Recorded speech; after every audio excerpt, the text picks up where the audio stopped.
4 de la tarde, hora central europea. ¿Qué tal? ¿Cómo están? Y pendientes de la actualidad geopolítica, pendientes de lo que va sucediendo en el mundo y de las noticias de las que vamos dando cuenta a lo largo de esta última jornada. Todas ellas pasan también en parte por la guerra en Ucrania, por esas plantas nucleares situadas en los territorios controlados por Kiev, que van a estar plenamente operativas a lo largo del invierno, que van a poder proveer de electricidad a la población, según lo que ha confirmado este martes el operador nuclear Energoatom. De hecho, su responsable dice que toda la energía de la que se dispone se va a entregar directamente a la red eléctrica tras la revisión de algunos reactores antes del invierno. Petro Kotin, el jefe de Energoatom, asegura que los motivos de las pausas de algunas de las centrales, las pausas en los servicios de algunas de las centrales de sus reactores nucleares de 1000 megavatios de potencia cada uno, cuentan actualmente con la potencia suficiente como para poder mantener el suministro al país, con 3 centrales, es decir, 9 reactores en total,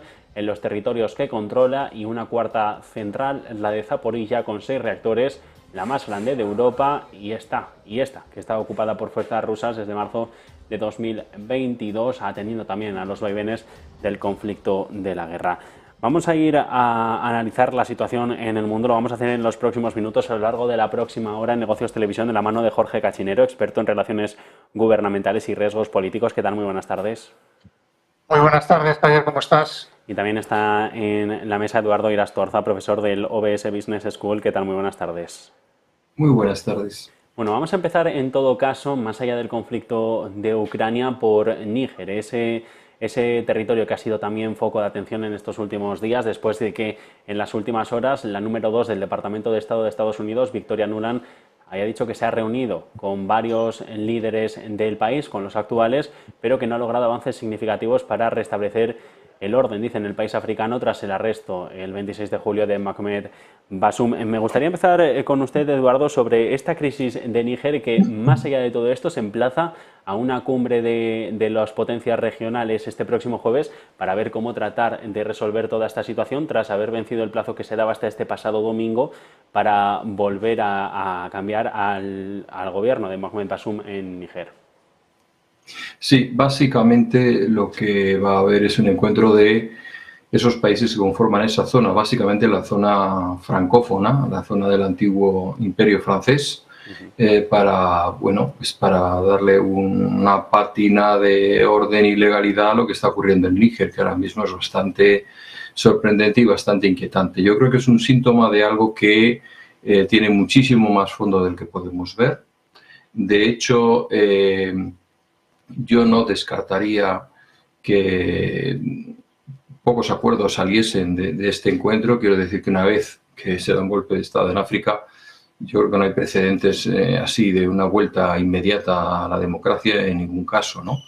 Si a esto sumamos el hecho de que ya hay países incluso que ya se han mostrado favorables a la nueva junta militar, como pueden ser Guinea, Argelia o Chad, países que tienen una actitud internacionalmente entendida como más progresista, más próxima también a los intereses de Rusia o de China en el continente, pues lo que nos enfrentamos es a un posible conflicto entre regímenes más alineados con países occidentales, con antiguas colonias como puede ser Francia, y países que están buscando su propia vía, su propio camino, su propio sentido, al margen de su tradición cultural y económica dictada por la antigua colonia, ¿no? Y en este sentido, pues puede haber conflictos de todo tipo, conflictos raciales, conflictos religiosos, conflictos fronterizos. No olvidemos que las fronteras de la zona se hicieron con tiralíneas durante el periodo colonial y no responden realmente a una división de etnias, religiones o culturas, con lo cual todo eso pues puede entrar en ebullición en cualquier momento. Jorge, no sé si también parte de ese restablecimiento del orden del que nos hablaba Eduardo pasa precisamente por los países que se ven apoyados por potencias internacionales. Hablábamos de esa visita de la número 2 de Anthony Blinken del Departamento de Estado a Níger en las últimas horas, y los países que, bien es verdad que buscan su propia vía, pero lo hacen, o al menos de los que tenemos noticia, lo hacen a través de golpes militares. Bueno, yo creo que hay, Javier, a tu pregunta, hay dos noticias, las más recientes. Una la estás ya comentando, que es la visita de la número 2 de Anthony Blinken, que se ha debido producir el domingo antes de que se cerrara el espacio aéreo de Níger a vuelos. Y la visita de hoy de líderes de las Fuerzas Armadas de Mali y de Burkina Faso, que están en la capital de Níger, en Niamey, mostrándole su apoyo a la nueva junta militar de Níger. Sobre la primera, sobre la visita de Nuland, es importante reseñar que, en primer lugar, no se dio con el general Tikiani, que es el líder de la junta militar. Habló con él por teléfono, eso es cierto. Se dio con algunos representantes de la junta y la reunión no terminó muy bien porque las palabras Nuland y diplomacia son una contradicción en términos, ¿no? Y al parecer lo que hizo Victoria Nuland fue amenazar a la nueva junta militar de Níger con cortar toda la ayuda económica y financiera que está recibiendo hasta ahora Níger de Estados Unidos y de otros países occidentales, e incluso con consecuencias peores para el país. No debemos olvidar que Victoria Nuland fue aquella mujer que durante el golpe de Estado en Ucrania, en Kiev, en el año 2014, cuando estaba en el Departamento de Estado del gobierno de Barack Obama, se paseaba por la plaza del Maidán repartiendo galletas y chocolatinas a los manifestantes que estaban apoyando el golpe contra el gobierno legítimo de Ucrania. Y aquel fue el comienzo, después de la adhesión de Crimea a Rusia, después de 9 años de ataques del nuevo gobierno ucraniano contra la población ruso parlante del Donbass, los orígenes del conflicto que estamos viviendo en este momento. Por lo tanto, por eso he dicho que Nuland y diplomacia son palabras que se contradicen la una a la otra. En cierta medida, y quizá nuestros oyentes más veteranos, a mí Victoria Nuland me recuerda un poco el papel que desempeñó durante la administración de Bill Clinton, secretaria de Estado Madeleine Albright, que fue la que empujó con todas sus fuerzas el conflicto militar en la antigua República Federal de Yugoslavia, y que al final de ella, cuando todos los trozos fueron separados de la antigua República Federal de Yugoslavia, resultó que Madeleine Albright se había quedado como propietaria con otros socios locales con algunas de las minas de materias primas y de recursos naturales más importantes de los Balcanes, ¿no? Yo creo que Nuland es un poco la versión del siglo XXI de la política exterior estadounidense a la Madeleine Albright de finales del siglo XX. Sobre lo que puede pasar de aquí en adelante, yo diría que hay 3 posibles escenarios de desarrollo de este conflicto. En primer lugar, que se encuentre una solución diplomática entre Níger y Occidente, pero por lo que acabo de decir, reflejando la visita de Victoria Nuland a Niamey de estos últimos días, da la sensación de que Occidente no está, por lo menos Estados Unidos ni Victoria Nuland están por la labor de encontrar una solución pacífica al conflicto. La segunda opción sería un enfrentamiento militar apoyado por Francia y Estados Unidos de forma conjunta o por separado, porque no olvidemos que los intereses económicos y geopolíticos de Francia y de Estados Unidos no son necesariamente coincidentes. Y hay una tercera opción que evitaría este conflicto bélico, que fuera el que los 2 países vecinos más importantes en esta parte de África, que son Nigeria y Argelia al norte, buscaran el estabilizar la situación y buscar una resolución sin contar con Estados Unidos y Francia, porque el crédito de Francia, como se ha dicho anteriormente, está completamente perdido en todos estos países que fueron antiguas colonias francesas, que digo, Nigeria y Argelia den paso a una solución que evite el conflicto bélico. Pero siendo este el escenario que yo creo que podría ser el más probable de resolución de lo que estamos viviendo, nunca hay que perder de vista que Antony Blinken y Victoria Nuland son dos personajes muy incompetentes, muy ignorantes y muy malvados. Y entonces, cuando pones gente así en la ecuación de un problema, no hay que despreciar la posibilidad de que el problema se agrave y que todo esto acabe en un enfrentamiento militar. Claro, pero Jorge, de lo que dice, lo que me llama la atención es si Occidente tiene algo que decir en esencia, porque en parte lo que se reclama desde los países africanos es que antiguas potencias colonizadoras, como es el caso de Francia, dejen de lado esa figura de paternalismo que han tenido hacia la región durante mucho tiempo, y sobre Estados Unidos tampoco tienen una visión positiva, tal y como estaba comentando. Entonces, no sé si es que Occidente tiene incluso algo que decir, o en estos momentos, para hablar de una situación de estabilización en la región africana, habría que mirar más hacia China o hacia la zona de Oriente. Muy probablemente, y tiene usted razón. Lo que pasa es que, como he dicho antes, da la sensación de que en el Departamento de Estado de Antony Blinken la razón no sea una de sus virtudes, ¿no? Y yo creo que, porque voy a separar aquí a Francia de Estados Unidos, yo creo que el conflicto en Estados Unidos lo están leyendo en clave del fracaso del proyecto de Ucrania. Es decir, están perdiendo en Ucrania, se acerca el momento, incluso ya la prensa estadounidense, los grandes portavoces de la política exterior americana, como son el Wall Street Journal, el New York Times, el Washington Post, ya están hablando de que no va a funcionar la contraofensiva ucraniana, de que no van a conseguir recuperar territorio adherido ya a la Federación Rusa, e incluso ya hay medios de comunicación tipo Newsweek que ya están hablando de la desaparición física de Zelensky, lo cual tiene miga que en aquellos que han estado alimentando y empujando al actual presidente de Ucrania para que pusiera en marcha todo este conflicto empiece ya a dejarse caer que pueda haber un golpe de Estado dentro de Ucrania, puede que haya una rebelión de los militares contra Zelensky o que incluso Zelensky vaya a desaparecer físicamente. Yo, si fuera Zelensky, estaría pensando ya en qué dirección correr, y creo que es más seguro si saliera corriendo hacia el este que al oeste en este momento. Eso es Estados Unidos, que está viendo este conflicto en África quizá como una forma de abrir un frente adicional en el enfrentamiento con Rusia, en esta fase de agitación en la que está Estados Unidos, lo que está perdiendo, o ve que está perdiendo progresivamente su papel de hegemón mundial.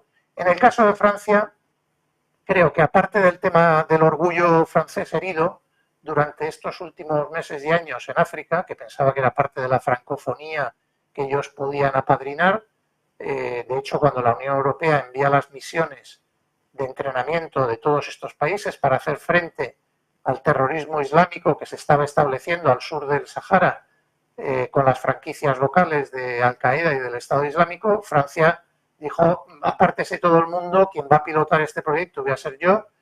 Y lo que ha ocurrido en África después de 10 años es que se han dado cuenta de que el problema del terrorismo islámico en esos países no está mejor, sino está peor después de la intervención de la Unión Europea con Francia al frente, y esos países legítimamente están buscando probar otras soluciones que les ayuden para solucionar el problema de seguridad. En el caso de Francia, creo que está esta parte del orgullo y ver que esto que era parte de su imperio se le va de las manos, y luego está la parte económica del hecho de que Francia pues compre uranio de las minas de uranio de Níger, y eso le sirva para un cuarto del abastecimiento nacional de Francia en el continente. Por eso he dicho que incluso en los escenarios de un posible conflicto militar, no me sorprendería que Estados Unidos y Francia, si llegara el caso, Dios no lo quiera, no actúen de forma conjunta, porque la agenda de ambos países es completamente distinta. Y estoy de acuerdo con usted, Javier, que yo creo que los países africanos de esa zona ya han dejado muy claro que la época colonial ha terminado, que están suficientemente empoderados y con capacidad para tener su política exterior propia, de acuerdo con sus intereses, y que van a perseguirla alejados de la influencia de potencias extranjeras, ¿no? Eduardo, lee también usted en esta clave. Estados Unidos mira hacia el Sahel en clave de Ucrania por la influencia que pueda tener Rusia, y Francia diverge de estos intereses. Sí, efectivamente. El problema, y yo creo que lo acaba de señalar Jorge, ¿no? El problema realmente es que Occidente como tal no tiene una postura única Francia sigue jugando a su grandeur, y diplomacia por sí misma, y yo creo que en este caso sus objetivos están muy por encima de los recursos que puede poner en juego. Y esto es un seguro de fracaso absoluto. La última vez que Estados Unidos y Francia se vieron en un conflicto en un mismo escenario fue en Vietnam, y ya recordamos cómo acabó toda esta historia. Yo creo que por el lado de Estados Unidos, hay una frase que creo que lo define muy bien. Yo creo que Estados Unidos tiene que aprender que está en la partida de póker y que es un jugador más, pero que no tiene la banca de más. O sea, y esto ya entra en aspectos financieros, etcétera. Realmente ese papel de hegemonía absoluta del siglo XX pues no acaban de digerirlo. Igual que no lo han digerido cualquier imperio a lo largo de la historia, ¿no? Hay unos años en donde todavía sigues pensando que vas con el impulso de aquel que ha dictado al resto su voluntad, ¿no? Y el aterrizaje es duro, no es fácil. Estados Unidos está metiendo todos los años 100 millones de dólares oficialmente en Níger como ayuda. Bueno, ese es el chocolate del loro respecto a lo que estaría dispuesto a invertir China en la zona por hacerse con una posición hegemónica, ¿no? Sí creo que efectivamente que en este caso la diplomacia americana está muy lejos del nivel y lo voy a decir muy claramente, de profesionalismo y de rigor y de pragmatismo que demanda una situación como esta. Es decir, los tiempos han cambiado muchísimo y tiene que empezar a entenderlo. También es un poco, como os he señalado, una huida hacia adelante. Yo creo que los días de Ucrania son complejos. Un país, y por volver a hablar de ese conflicto, ¿no?, de Vietnam que señalábamos antes, ¿no?, pues también tiene un poco de desenquistamiento en el sentido de que un país está dispuesto a asumir daños serios si encuentra un resultado en ese esfuerzo. Yo creo que Ucrania está viendo que tiene un coste de, creo que este año ha sido 45.000 bajas, ¿no?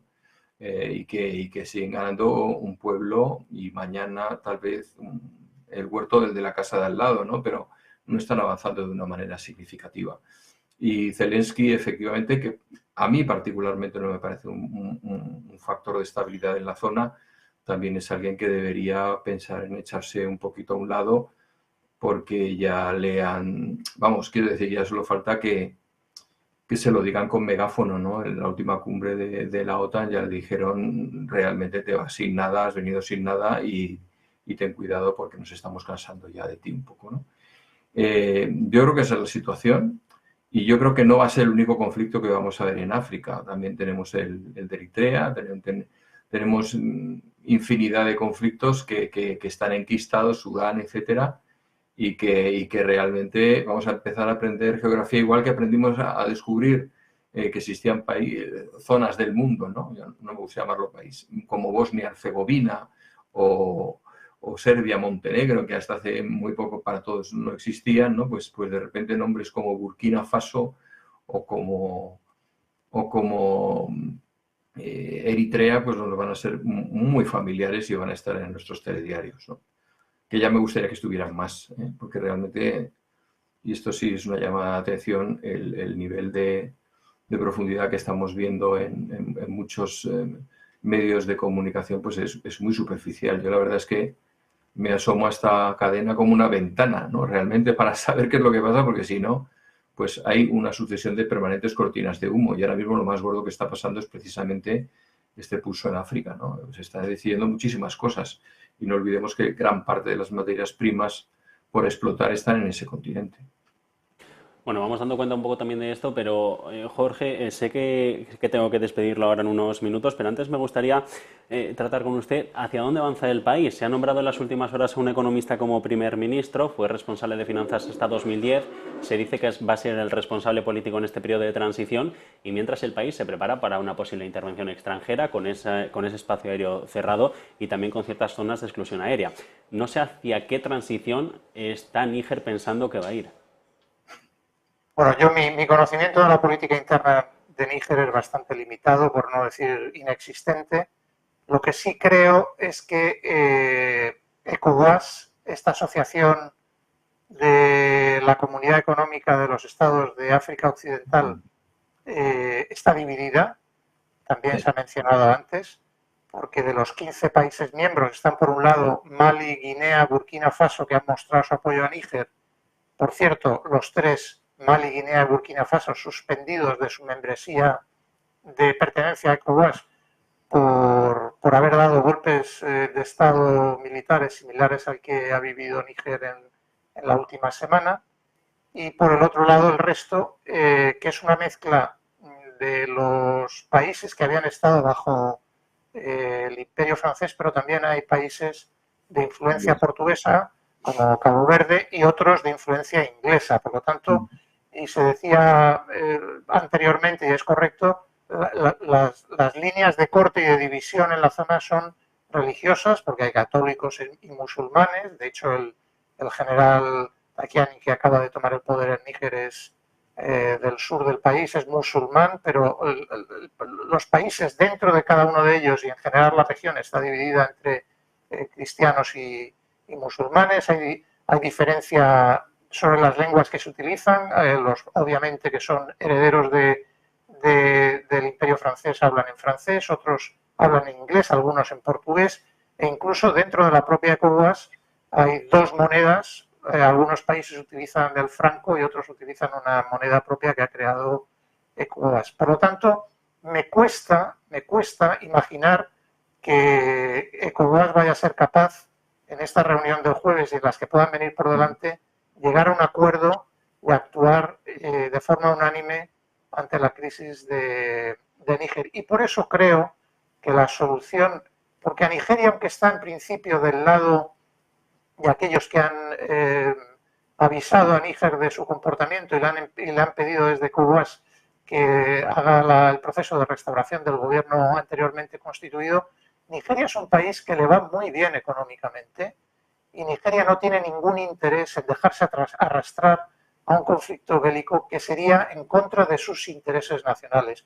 Por eso, de los escenarios que delineé anteriormente, Javier, el tercero, que es el que yo apostaría, sería que Nigeria y Argelia, que son países que están geopolíticamente ubicados de forma distinta, porque Argelia está más cerca de Rusia que Nigeria, que está más cerca de Occidente, sus propios intereses egoístas legítimos como países les haga intentar propiciar un acuerdo y una resolución que no sé si pasará por la vuelta del gobierno anterior o por la estabilización de este, con un compromiso de que se van a celebrar elecciones en un periodo de tiempo determinado, ya sea un año o 2 años, para evitar precisamente el conflicto bélico que tampoco les interesa a ninguno de ellos.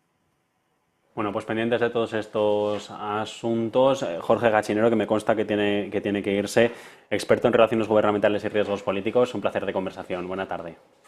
Lo mismo digo, gracias, Javier. Y Eduardo, pausamos si le parece unos minutos para publicidad y seguimos aquí en Todo es Geopolítica, en Negocios Televisión. Muy bien.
No puede volver atrás y cambiar el principio, pero puede comenzar donde está y cambiar el final.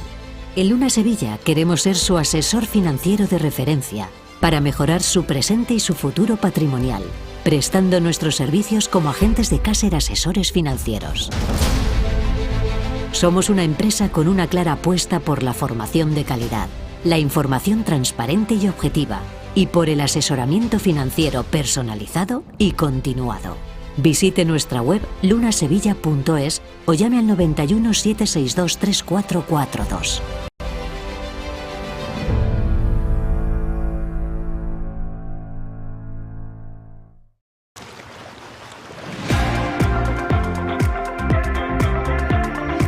Sueños a orillas del Mediterráneo. Sueños que podrás revivir una y otra vez. Sueños que construimos a medida.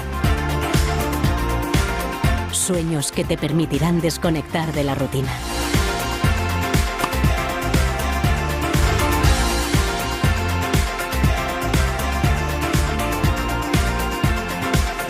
Vive la vida. Sueña despierto. ¿Se puede poner a prueba vuestra tecnología de trading? Sí. ¿Y vuestra ejecución funciona al milisegundo? Sí. ¿Y vuestros spreads están entre los más bajos del mercado, no? Si quiere, puede probar nuestra primera demo. Es difícil encontrar un broker que cumpla con todas sus expectativas. O quizá no tanto. Active Trades, broker online desde 2001.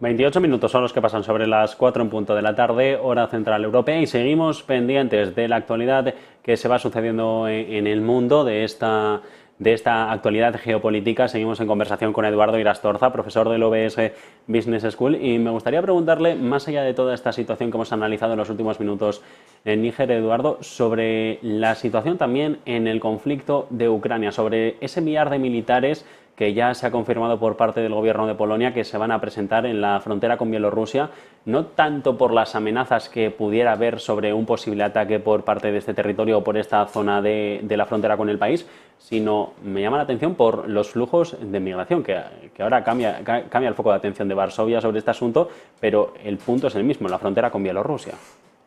Sí, el flujo de emigrantes hacia Polonia siempre ha sido un arma que ha utilizado Rusia y Bielorrusia para poner presión en Polonia.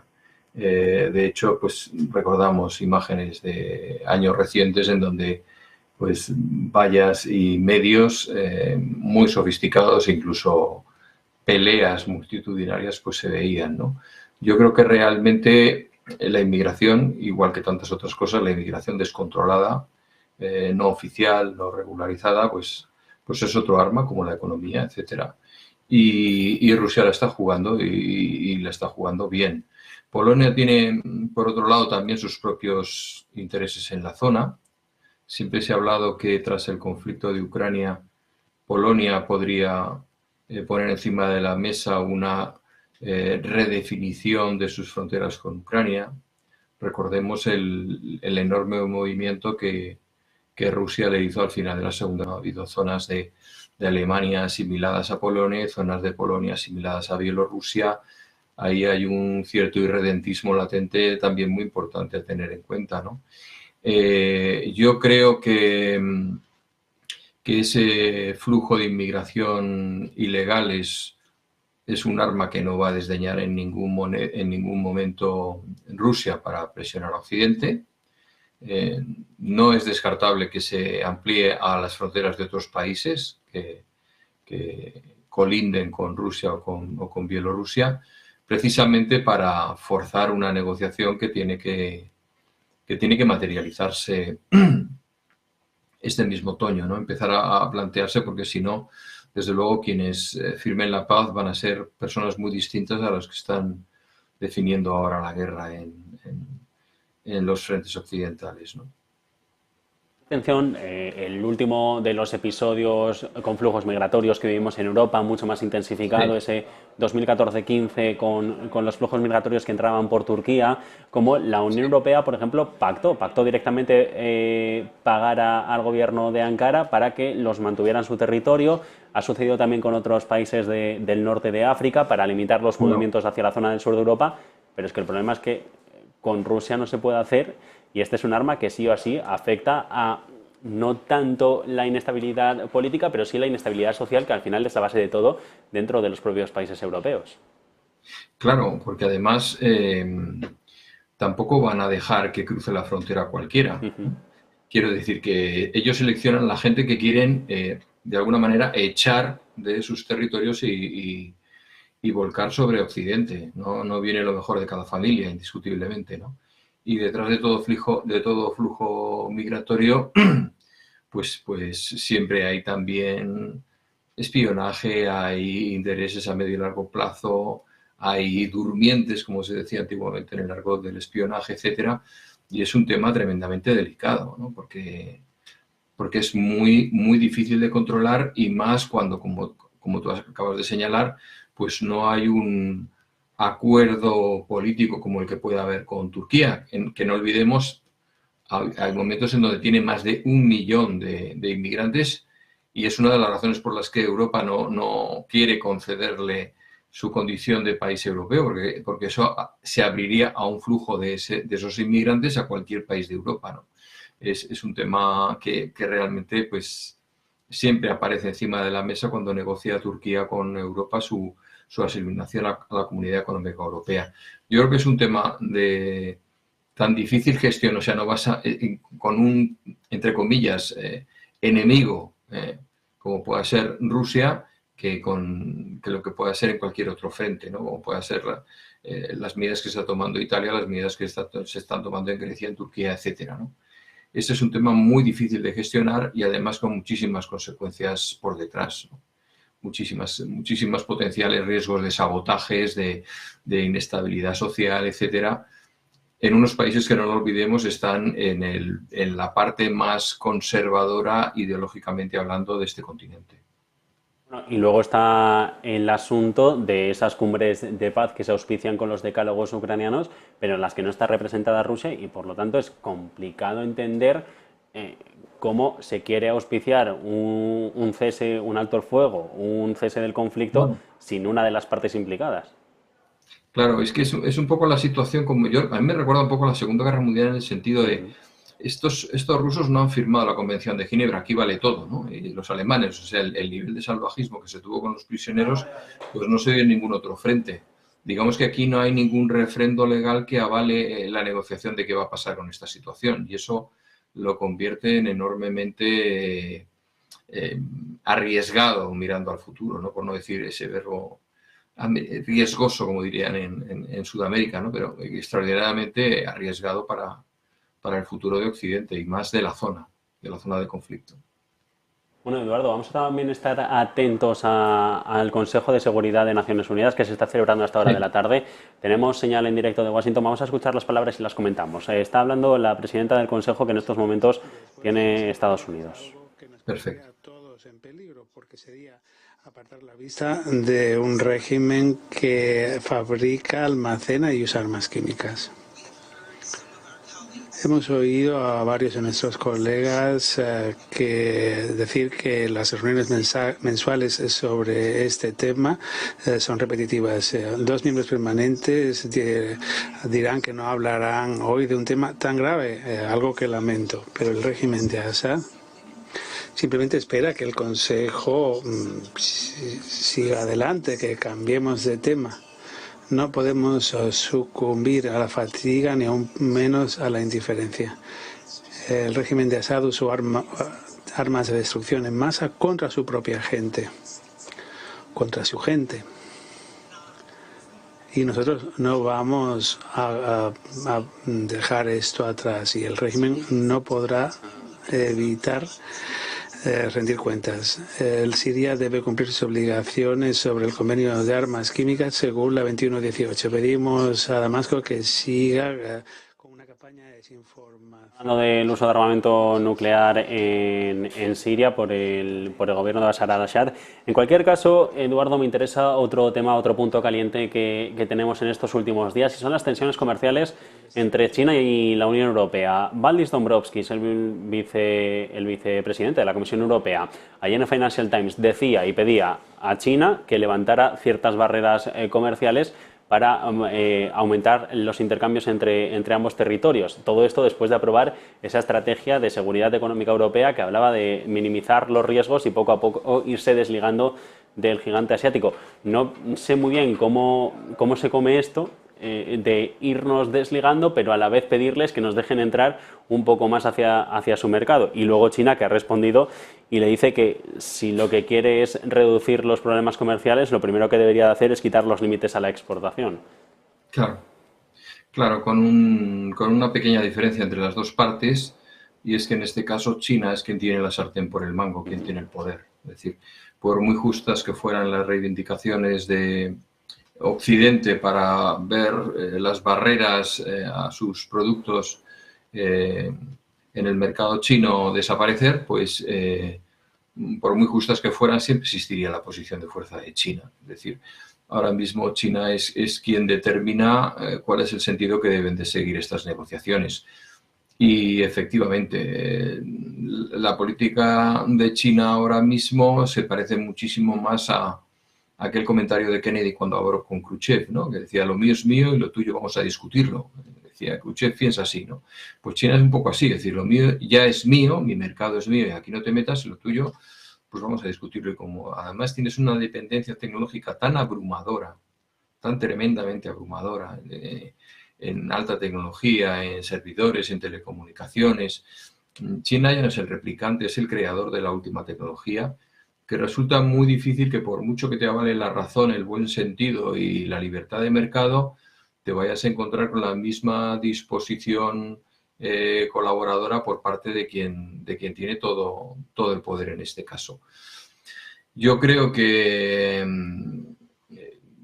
Europa será en los próximos meses la que haga algún gesto que hable de su voluntad de esa apertura a China, pero no necesariamente creo que eso se vaya a traducir en que China responda con algo equivalente.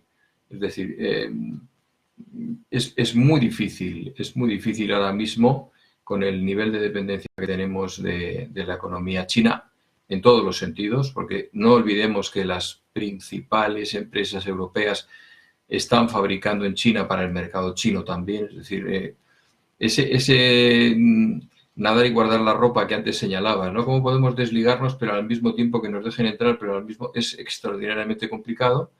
Y reclama, en todo caso, un nivel de entendimiento entre las potencias occidentales que hoy por hoy no se da. Lo acabamos de ver en el caso de Níger, en donde por un lado está cómo lo plantea Estados Unidos, cómo lo plantea Francia, cómo lo plantearía la Unión Europea, que al fin y al cabo también compra uranio a Níger, etcétera.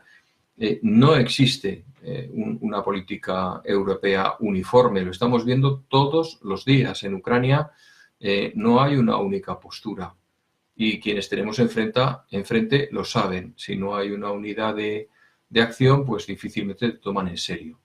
Y esto se ve en la economía, en la política, en la estrategia de adquisición de armas de última generación, etcétera, etcétera, etcétera. No somos. Yo creo que estas crisis están poniendo en evidencia nuestro nivel de desencuentro interno en Occidente. El caso es que mientras leía estas noticias, lo que me venía a la cabeza era la imagen de Jacques Michel, de Ursula von der Leyen, el Consejo de la Comisión Europea, sí, en la cumbre que tuvieron con el primer ministro japonés hace no muchas semanas, con Fumio Kishida, sí, y ambos representantes de ambos territorios, unos sí, con dependencias de China y otros con otras, pero ambos diciendo que tenían que desligarse cuanto antes del gigante asiático. Entonces, no entiendo muy bien esta relación más en diplomacia, lo que importan los gestos, la importancia que tiene la palabra y los mensajes. No entiendo desdeñarlo en público, cuando luego a través de filtraciones a la prensa lo que estás pidiendo es que le levanten las barreras comerciales porque quieres entrar en ese mercado de una manera mucho más fuerte de lo que lo tienes hasta ahora? Bueno, yo creo que estas declaraciones conjuntas estoy seguro que luego se verán descalificadas o matizadas en el diálogo entre partes individualmente de China con Japón o de China con Occidente a la hora de puntualizar, oye, en términos generales queremos esto, pero nosotros estaríamos dispuestos a. Si hay un país que tiene enormes intereses en China, ahora mismo es Japón. Si hay un país que necesita desesperadamente de una paz en la zona, es Japón. Si hay un país que necesita que los barcos sigan circulando por el estrecho de Formosa y por el mar de la China Meridional, es Japón. No olvidemos que Japón es un país que no tiene materias primas prácticamente ninguna. Tiene una gente absolutamente admirable, pero tener materias primas son las justas, ¿no? Entonces, realmente esto es un poco una rabieta, un poco a mí me parece un poco una rabieta de fin de semana, de estoy harto de papá y un día me iré de casa y ya verás cuando yo me vaya, ¿no? Pero a día de hoy comemos, dormimos y cenamos en casa de China, ¿no? Con lo cual es muy difícil ir más allá de la declaración de intenciones. Las declaraciones de intenciones, de todas maneras, sin un plan, no son nada, ¿eh? No son más que una llamada de atención.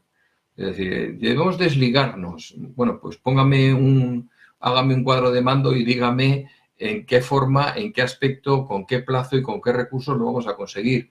Mientras nos movamos en el terreno de las intenciones, pues las intenciones lo aguantan absolutamente todo. Lo malo o lo bueno es cuando alguien se levanta por la mañana, cuando tengo que enseñar estrategia siempre pongo el mismo ejemplo, ¿no? Cuando llegó el hombre a la luna, pues un día John Kennedy y su administración dijo, antes de que acabe la década pondremos un hombre en la luna, no porque sea fácil, sino porque somos el primer país sobre la Tierra, ¿no? Antes de que acabe, ¿quién? Nosotros. ¿Por qué? Porque podemos. Es decir, tenían un plan. Yo no creo que haya un plan de desenchufe de China coordinado por todos aquellos que se sienten agraviados por la situación. Claro, lo único que me llama la atención, como son nacionales alemanes, Ursula von der Leyen fue exministra de Defensa en Alemania, o Jacques Michel, que de hecho fue primer ministro de Bélgica, como teniendo en cuenta y habiendo estado tan de cerca con los intereses y conociendo los intereses de su industria con respecto de China, como son las voces que salen a decir tenemos que desligarnos. Es que yo no entiendo muy bien eso cómo se puede hacer, a no ser que tengan un plan de vamos a volcar todos nuestros intereses en conquistar el nuevo y futuro mercado emergente que supone la India y sus 1.500 de habitantes y vamos a hacer bien todo lo que no hemos hecho bien en China, etcétera. Es muy difícil, porque ninguna gran empresa alemana es rentable solamente con el mercado europeo. O sea, si Daimler-Benz tuviera que vivir de los coches que vende en Europa, no sobreviviría. Si prescinde del mercado asiático, desaparece. O Siemens, o Renault, o Total Elf, o 1000 compañías que son realmente muy importantes, ¿no? Entonces, en ese sentido, es que el hecho de desligarse está más cerca a un desideratum que a un ejercicio reflexivo, pragmático. Yo no sé, yo creo que hay dos tipologías de políticos hoy en día en Europa y desgraciadamente tenemos más del segundo que del primero. El primero es gente con una mentalidad estratégica. Una mentalidad estratégica supone un reconocimiento certero del escenario, esto es lo que hay, para lo bueno y para lo malo, estos son los recursos que tengo, estos son los plazos de tiempo en los que los tengo que implementar y estos son los objetivos creíbles que puedo alcanzar. Bueno, pues esto no se ve. Lo que se ve son profetas, gente que tiene una idea de cómo deberían ser las cosas y adecúa incluso sus recursos hacia ese desideratum inalcanzable, ¿no? Y yo creo que von der Leyen pues es un ejemplo más de actitud visionaria que no responde a un ejercicio pragmático de la realidad. No tiene nada de malo. Es decir, que mírate al espejo y lo que veas actúa en función de ello, ¿no? Es la manera de hacerte lo que se llama un dafo cierto de ti mismo, ¿no? Y de cómo están las cosas en este momento.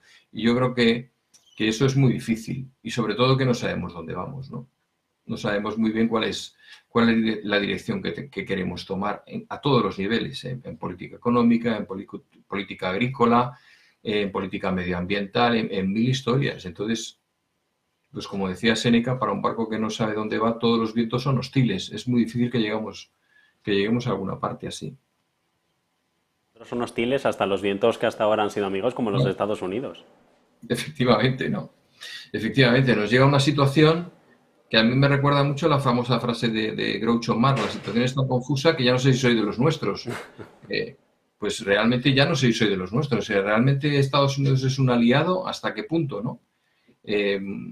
No lo tenemos muy claro. Yo sí sé cosas certeramente si analizo la situación. Por ejemplo, Estados Unidos le está sacando una enorme rentabilidad a la guerra de Ucrania, porque ahora mismo es el primer proveedor de gas licuado de Europa. Mientras se perpetúe la guerra, pues ese gas que comprábamos, por ejemplo, antes a Rusia, y que eso sí nos daría una independencia, pues no llega. Es decir, nuestro nivel de dependencia ahora mismo de Estados Unidos, yo creo que es el más fuerte desde que acabó la Guerra Fría, indiscutiblemente, ¿no? Y lo está aprovechando. Y yo creo que es otra de las razones por las que creo que no va a perder la ocasión de dejar su huella en África con una actitud absolutamente al margen de sus, entre comillas, aliados. Claro, el asunto es que también el mundo está cambiando. Estados Claro. Unidos hasta ahora ha sido esa fuerza predominante, pero en el mar de China meridional, ahora, con el conflicto que justo hemos conocido hoy entre Filipinas y China por un barco varado de la Segunda Guerra Mundial, que ha dicho China a Estados Unidos que no se meta en los asuntos de esta región. En África, con la situación en Níger, que Estados Unidos también se le está diciendo que muy bien que esté ahí, pero que interfiera lo menos posible en este proceso de estabilización que dicen liderar ellos, pero que en la práctica no tiene mucha reseña o mucho resultado visible. Entonces no sé si es que ya el mundo está empezando a dejar de ver a Estados Unidos como ese árbitro del partido y le está empezando a ver directamente como el oponente a batir. Claro, es un poco lo que decíamos antes. No puede ser al mismo tiempo el árbitro y uno de los equipos. Claro. Eso se ha acabado, eso se ha acabado. Respecto a lo del barco varado, bueno, pues es la anécdota. Realmente es la anécdota porque lo gordo que está pasando en el mar de la China meridional es que China está levantando islas artificiales con aeropuertos a lo largo de todo este mar, ¿no? Y nadie le está parando los pies. Y si tú miras un pasaporte chino, igual que aquí ves el pasaporte y te sale el talgo, el autogiro, una serie de imágenes, pues ahí te sale el mapa de China y dentro del mapa de China, reconocido por ellos, está el mar de la China meridional como una parte que consideran tan suya como puede ser el Yangtze, ¿no? Entonces, es que lo tienen clarísimo. Y basta meterse en Google, te metes en Google y caray, ha aparecido aquí una isla de un día para otro, ¿no? Y prácticamente están en las puertas de Filipinas, ¿eh? A Filipinas le queda justo el espacio justo para bañarse en la playa. A partir de ahí ya prácticamente son aguas reivindicadas por China.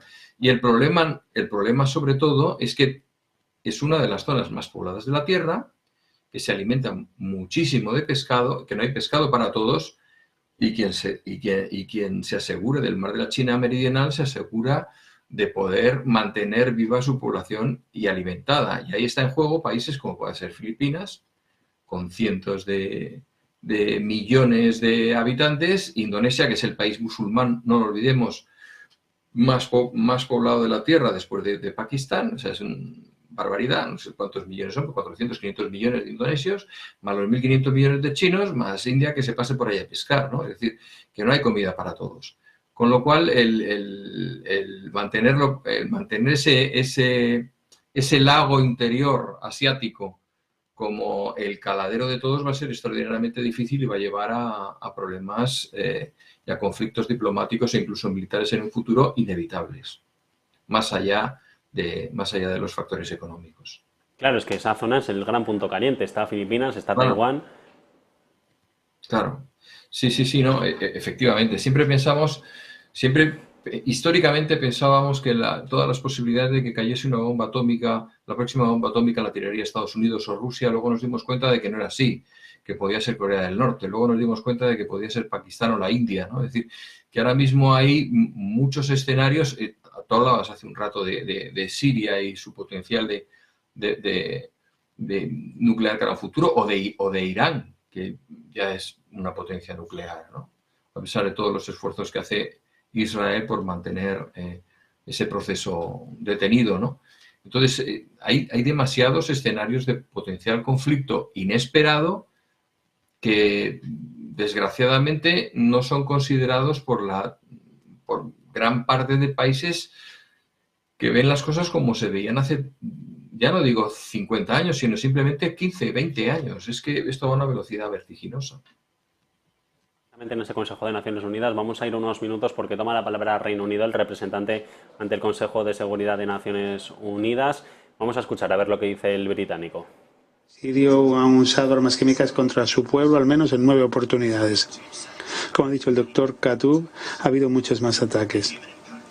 El impacto humano de estos ataques ha sido horripilante. El mecanismo conjunto y los informes de la OPAC han presentado pruebas innegables y directas del historial perturbador del régimen sirio de asesinar a civiles con armas químicas. Se lo debemos colectivamente a las miles de víctimas, que se haga justicia y que se exijan cuentas a los responsables. Siria sigue sin cumplir sus obligaciones según la resolución 2118 y el convenio de armas químicas. Bueno, está hablando el representante británico sobre ese uso de armas químicas en Siria. Y Eduardo, ya para cerrar, vamos a mirar precisamente a Estados Unidos por esas palabras del jefe de Asuntos Públicos de HSBC en las últimas horas, que decía que el Reino Unido en parte puede parecer débil porque defiende más intereses de Estados Unidos que los suyos propios. No sé si también le está pasando cuenta este nuevo orden mundial que se está configurando ahora al Reino Unido, este apoyo directo a Washington, mientras que deja de lado otras alianzas. Y a mi modo de ver es indiscutible que es así. Quiero decir, esa aparente autonomía que durante muchas décadas mantuvo la City como gran mercado mundial, pues cada día es menos creíble. Cada día más y más desde lo del Brexit. El Brexit yo creo que fue... hay pocas veces en la historia en donde vemos un momento tan determinante para un país. No siempre hablamos, 1453, cae Constantinopla, Edad Moderna. Bueno, pues Reino Unido se convierte en un portaaviones de Estados Unidos, Brexit. O sea, ese día dejó de ser el imperio que siempre fue, o la sombra de ese imperio, y se convirtió en lo que es ahora, un portaaviones de Estados Unidos.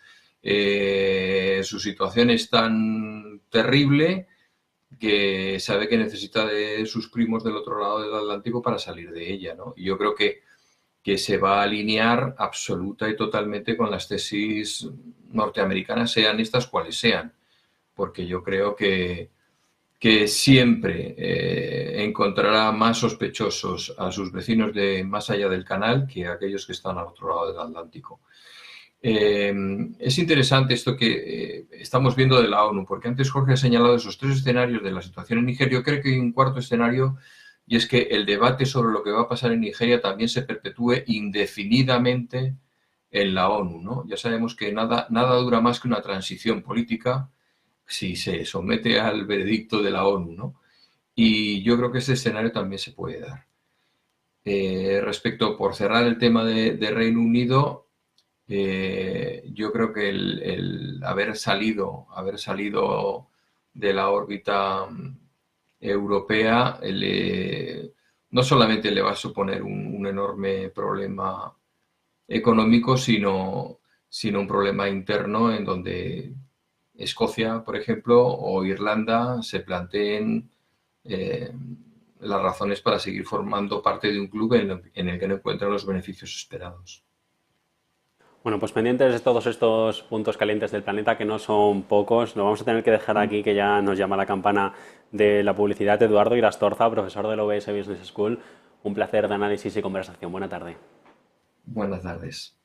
Nosotros pausamos y en menos de 5 minutos volvemos con toda la actualización de noticias aquí en Negocios Televisión.